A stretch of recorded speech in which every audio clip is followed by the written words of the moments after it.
मैं इसको ठीक से पेलूंगा, मैं इसको ठीक से पेलूंगा। खड़गे जी का उम्र हो गया, अभी भी पागल जैसा बात कर रहा। तुम्हारा दामाद है क्या फॉरेन मिनिस्टर? तुम ना सिर्फ अपने मानसिक दिवालियापन और बौखलाहट का परिचय दे रहे हो, लेकिन तुमने आज राजनीति की हर मर्यादा को लांघा है। कल तक हिमांता शर्मा बौखलाए लग रहे थे, अब पगलाए हुए लग रहे हैं। कल बेशर्मी की हद पर गांडू गांडू बोल रहे थे, अब बेशर्मी की हद को पार करके पेलेंगे पेलेंगे बोल रहे हैं। पवन खेरा एक गंदू आदमी है, तो पवन खेरा एक गंदू आदमी है। पवन खेरा बन जाएगा पवन पेरा। मैं इसको ठीक से पेलूंगा। पवन खेरा पवन पेरा बन जाएगा। इसको पीलूंगा मैं इसको ठीक से पेलूंगा। दिमागी हालत इस कदर बिगड़ गई है कि विदेश मंत्री एस जयशंकर हिमांता को कांग्रेस अध्यक्ष खड़गे का दामाद नजर आ रहे हैं। खड़गे जी का उम्र हो गया, अभी भी पागल जैसा बात कर रहे।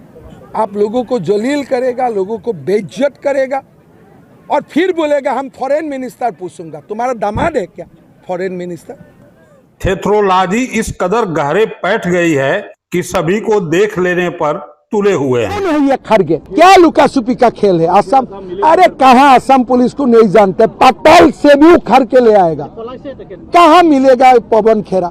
असम लसित बोरफुकन का देश है, कौन सा ये पवन खेरा है? पटल में भी लुकेगा तो हम उठा के लेके आएगा। तुम बताओ ये कागज तुम किसको दिए थे? मेरा डाउट है ये कागज राहुल गांधी दिए थे उनको। सो ये मुकदमा राहुल गांधी तक जाएगा और हमें डरवाने का कोशिश मत करो।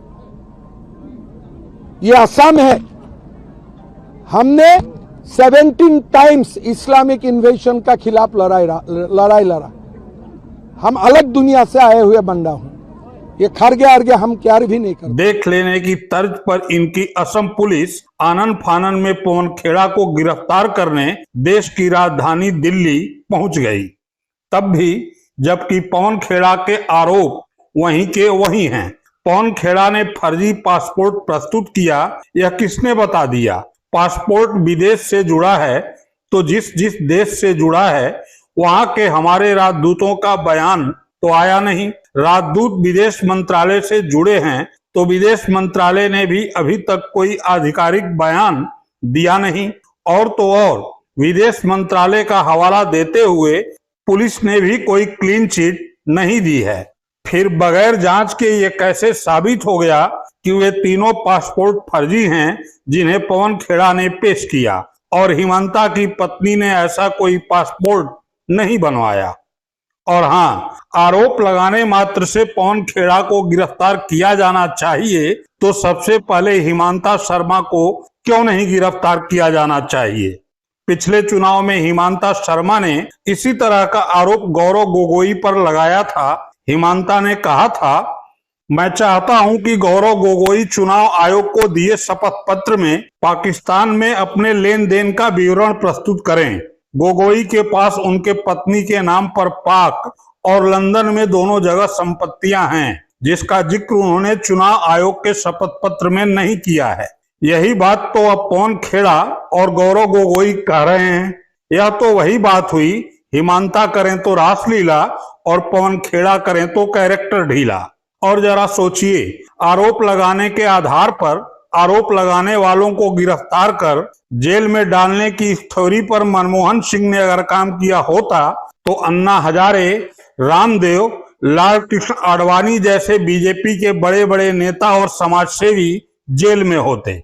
क्योंकि मोदी के सत्ता में आने से पहले ये सभी कभी काला धन के नाम पर तो कभी इंडिया अगेंस्ट करप्शन के बैनर तले मनमोहन सिंह की सरकार पर रोज आरोप लगा रहे थे।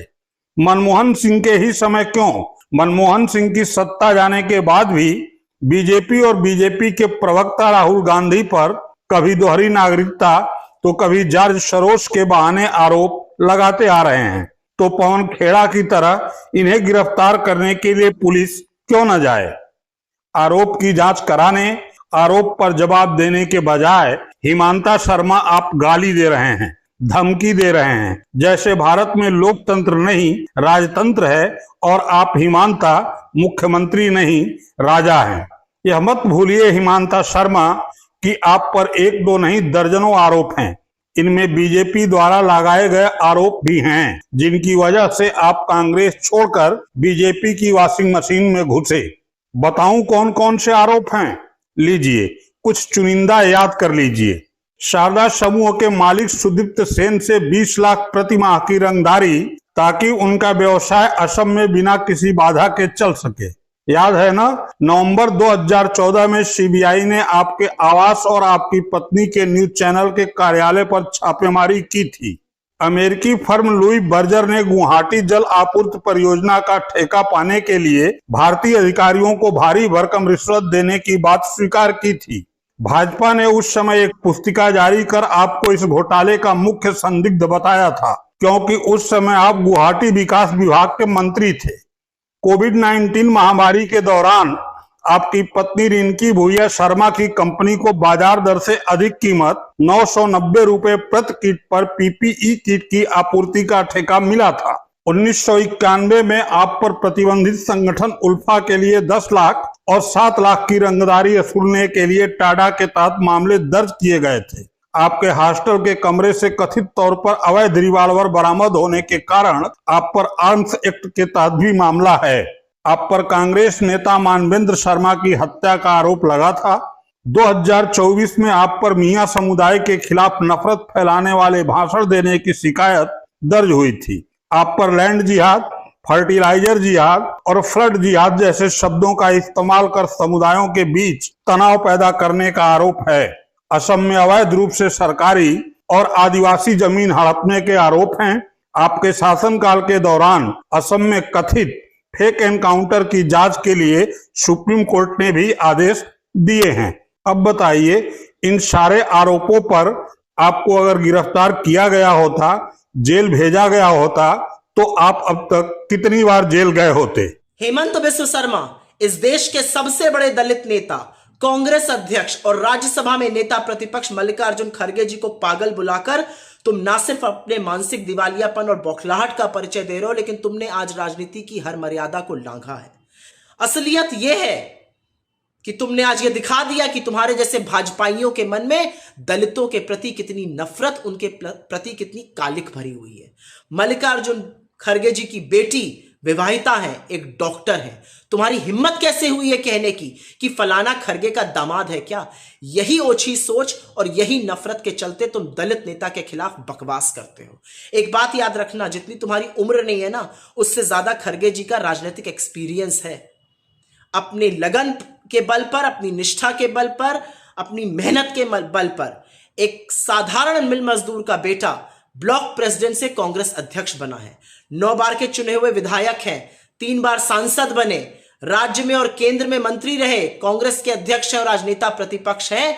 अपनी लगन से वो इस मुकाम पर पहुंचे हैं। और एक और बात याद रखना, खड़गे जी ने अपने पूरे परिवार को हिंसा की आग में खोया, लेकिन उनके मन में नफरत नहीं भरी, उनके मन में स्नेह है। वो उदार हृदय वाले और एक बड़ी सोच रखने वाले राजनेता बने।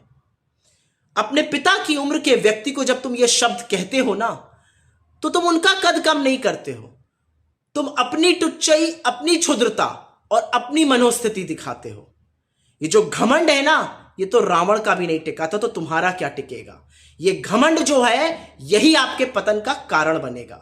लेकिन एक छोटी सी नसीहत मान लीजिए, चुनाव छोड़िए, आपकी स्थिति गंभीर है, आपको मेंटल हॉस्पिटल में भर्ती होने की तुरंत जरूरत है। आपकी बौखलाहट, आपकी मनोस्थिति गंभीर होती जा रही है। डॉक्टर को दिखाइए। ठीक है, जांच होनी चाहिए ना। मैं कह रही हूँ आपने हत्या की, आप कह रहे हो मैंने हत्या नहीं की, पर शव तो पड़ा हुआ है, शव तो पड़ा हुआ है ना, आदमी तो मरा हुआ है, उसका हत्या हुआ है। मैं कह रही हूँ आपने किया, आपने मैंने किया, लेकिन ये शव किसने हत्या की, जांच तो होगा ना, और जांच से पता लगेगा ना कि हत्या इसने की या किसी और ने की, है ना। तो जांच कहाँ है? ये बात अगर चुनाव आयोग आके कह दे, हाँ, कि ये जो पासपोर्ट की झूठा है, हम मान जाएंगे, हम जो भी सज़ा हमें मिलेगी हम उसके लिए आएंगे। पुलिस कह दे, गृह मंत्रालय कह दे, तीनों देशों के जो हमारे बैठे हैं राजदूत, वो कह दे, जो सज़ा आप हमें दोगे हम भुगत लेंगे। क्या इन्होंने कहा है? क्या इन्होंने कहा है कि पासपोर्ट झूठा है? क्या देश का पासपोर्ट गृह मंत्रालय कह रहा है झूठा है? हेमंता की पत्नी कह रही है जवाब में, मैं राजनीतिक आदमी नहीं हूँ, अरे आप राजनीतिक आदमी नहीं तो प्रचार प्रसार क्यों कर रही हैं? जब आप जनता में जाएंगी, प्रचार प्रसार करेंगी, वोट मांगेंगी, तो सवाल आपसे भी पूछा जाएगा, क्योंकि हेमंता ने सरकार का, लोगों का पैसा लूट लूट कर आपके नाम पर असम में देश और विदेश में ज़मीनें खरीदी हैं। कागज़ वो कहता है पाकिस्तान के हाथ में खेल रहे हैं, हमें तो क्या मालूम। पता करिए, घर का भेदी लंका ढाए आप ही के लोगों ने, दिल्ली और यहाँ बैठे लोगों ने पुख्ता सबूतों के साथ हमें वो चीज़ें दी होंगी, क्या पता। इसीलिए तो हम विश्वास से उठा रहे हैं।